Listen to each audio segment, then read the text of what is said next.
10 Jenderal Polri yang tersandung kasus hukum. Mantan Kadif Propam Polri Irjen Verdi Sambo mendapatkan sanksi pemecatan tidak dengan hormat PTDH terkait kasus dugaan pembunuhan berencana Brigadir J. Komisi Kode Etik Polri KKEP menjatuhkan sanksi terhadap tersangka pembunuhan berencana Sambo karena dinilai terbukti melakukan sejumlah pelanggaran etik dalam kasus pembunuhan Brigadir J. Ia dianggap merekayasa hingga menghalangi penyidikan. Tak hanya itu, hasil sidang pelanggaran etik memutuskan sanksi bersifat etika, yakni perilaku Sambo dinyatakan sebagai perbuatan tercela. Sambo juga mendapatkan sanksi administrasi berupa penempatan khusus di Makobrimob yang telah dijalani beberapa waktu lalu. Skandal yang dilakukan Verdi Sambo menambah deretan pelanggaran hukum yang dilakukan Jenderal Polri yang berbuah mutasi, pemecatan, mendekam di penjara, hingga gagal selangkah menjadi Kapolri.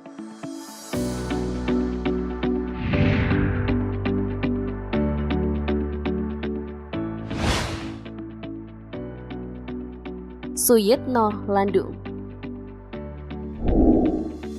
Komjen Pol Suyitno Landung adalah Kepala Bareskrim Polri yang menjabat pada tahun 2004-2005. Dia menjadi tersangka kasus suap dan korupsi setelah menerima mobil Nissan X-Trail tipe ST senilai Rp247 juta dari Adrian Waworuntu, tersangka kasus pembobolan BNI. Pada tahun 2006, Suyitno Landung divonis hukuman 1 tahun penjara pada 2006. Suyitno juga didenda Rp50 juta, subsidiar 6 bulan kurungan. Ia terbukti meloloskan Adrian Waworuntu dari penyidikan alias kabur.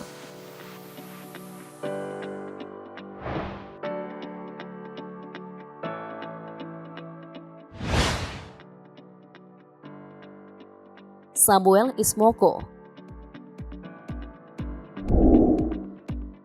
Selain Suyitno Landung, Brigjen Samuel Ismoko turut tersandung dalam kasus yang sama. Dia dituding telah memberikan keistimewaan dengan membantu pelaku kasus pembobolan BNI, Adrian Waworuntu, untuk kabur. Ismoko juga dinyatakan terbukti melakukan tindak pidana korupsi dengan menerima hadiah 10 travel cek senilai Rp250 juta. Akibatnya, dia dijatuhi vonis 1 tahun 8 bulan dan denda Rp50 juta dalam sidang di Pengadilan Negeri Jakarta Selatan tahun 2006 lalu.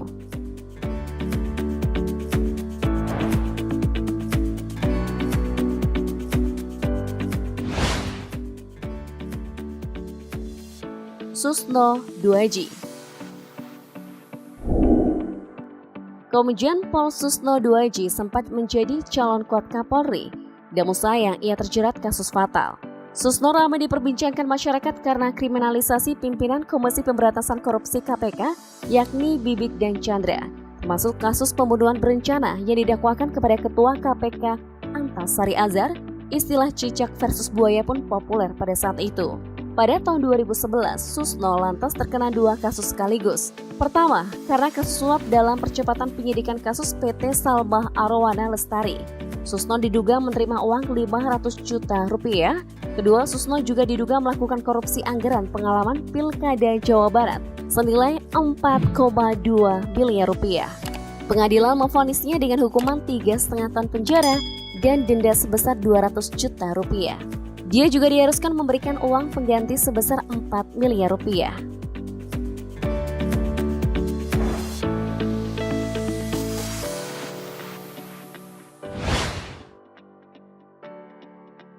Joko Susilo. Irjen Pol Joko Susilo pernah ditetapkan sebagai tersangka kasus korupsi pengadaan simulator SIM pada 2011 oleh Komisi KPK. Dia terbukti melakukan tindak korupsi dengan kerugian negara mencapai Rp121 miliar pada proyek bernilai total Rp200,56 miliar itu. Jenderal Bintang 2 ini juga terbukti melakukan tindak pidana pencucian uang sebanyak 2 periode, 2003 hingga 2010 dan 2010 hingga 2012. Akibatnya Majelis Hakim Pengadilan Tindak Pidana Korupsi Tipikor memberikan vonis selama 10 tahun dan denda 1 tahun penjara subsidiar 6 bulan kurungan.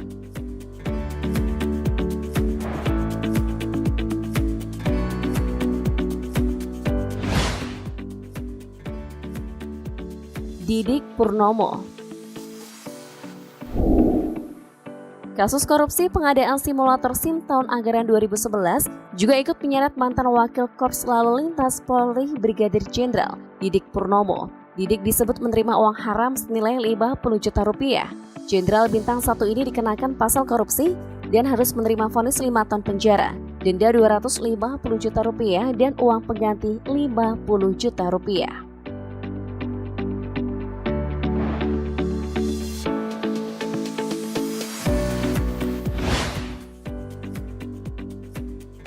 Edmond Ilyas. Brigjen Pol Edmond Ilyas terseret kasus rekening gendut 28 miliar rupiah milik pegawai pajak Gayus Tambunan. Karena kasus tersebut, Polri mencopot jabatan Edmond Ilyas sebagai Kapolda Lampung.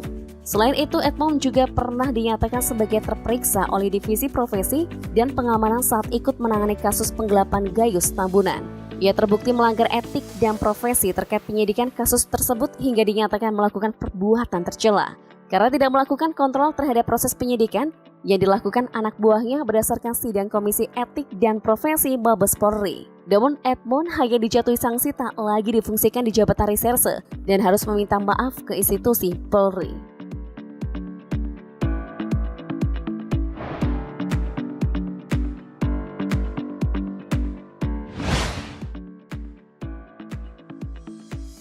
Raja Erisman. Kasus Gayus Tambunan tidak hanya melibatkan Brigjen Pol Edmond Ilyas, tetapi juga Brigjen Pol Raja Erisman. Ia dituding menandatangani surat pembukaan pemblokiran rekening 25 miliar rupiah milik Gayus Tambunan pada November 2009. Majelis Kode Etik Polri memutuskan Erisman terbukti bersalah lantaran tidak melakukan pengawasan dan pengendalian maksimal saat proses pembukaan blokir rekening Gayus. Sama seperti Edmond Ilyas, ia juga hanya dijatuhi sanksi meminta maaf secara tertulis pada institusi Polri dan tidak lagi bertugas di fungsi reserse ataupun di satuan kewilayahan.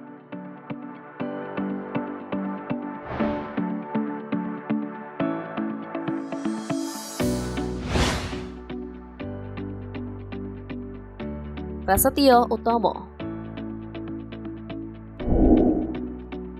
Brigjen Prasetyo Utomo turut membantu koruptor Joko Chandra bolak-balik Indonesia dengan menghapus red notice miliknya. Dia terbukti melakukan tindak pidana korupsi serta pemalsuan surat dalam kasus Joko Chandra tersebut. Prasetyo menerima $100.000 sebagai suap penghapusan red notice Joko Chandra. Dia juga mengkondisikan sejumlah surat palsu untuk Joko Chandra seperti surat jalan dan surat keterangan bebas COVID-19. Prasetyo dijatuhkan hukuman penjara 3,5 tahun dan denda 100 juta rupiah sesuai keputusan Pengadilan Negeri Jakarta Pusat pada tahun 2021 lalu. Pada 12 April 2022, Majelis Hakim Mahkamah Agung mengurangi masa tahanan Prasetyo menjadi 2,5 tahun untuk kasus surat palsu. Sedangkan dalam kasus korupsi, ia tetap menjalani masa tahanan sesuai vonis awal.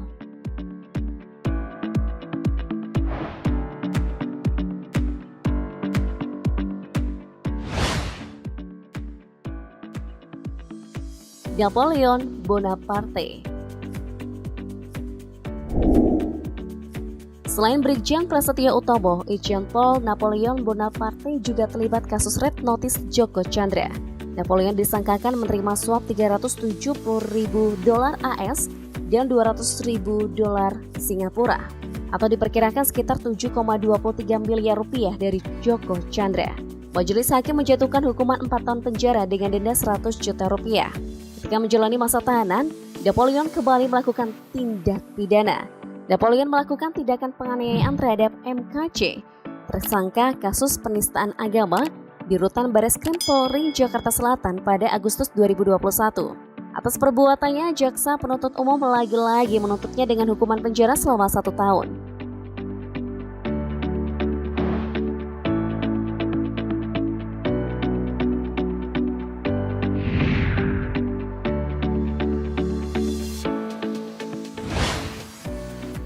Sebelum sidang kode etik digelar, Verdi Sambo sebenarnya telah mengajukan surat pengunduran diri. Namun Mabes Polri menolak memproses surat pengunduran diri yang diajukan mantan Kadipropam Polri tersebut. Seakan tak terima dipecat, tidak dengan hormat, Sambo mengambil langkah banding sebagai respon atas hasil sidang. Ia mengakui seluruh keterangan saksi yang dihadirkan dan memohon maaf kepada institusi Polri. Guys, Menurut kalian apakah berikutnya akan terjadi drama dari langkah banding yang diajukan Sambo?